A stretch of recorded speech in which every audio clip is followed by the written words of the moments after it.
Here in Cuba, there has been a strong condemnation of these measures taken by the US Treasury Department, which bans visits to Cuba by educational groups from the United States.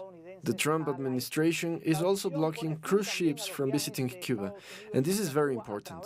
The Cuban president said on Twitter that his country will not be cowed or distracted by these new threats, and that the Cuban people will respond with more work, more creativity, and more resistance.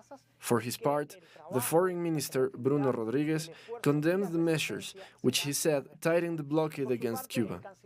He said Washington is trying to strangle the Cuban economy and damage the living standards of the Cuban people to try to wring concessions from the Cuban government. But he was clear that this attempt would fail once again. Since Donald Trump arrived in the White House, we should remember that the campaign against Cuba has been stepped up dramatically. The most recent measure before this was the application of Title III of the Helms-Burton Law, which allows U.S. individuals and entities to sue Cuban and foreign companies in U.S. courts for the use of properties nationalized by the revolution.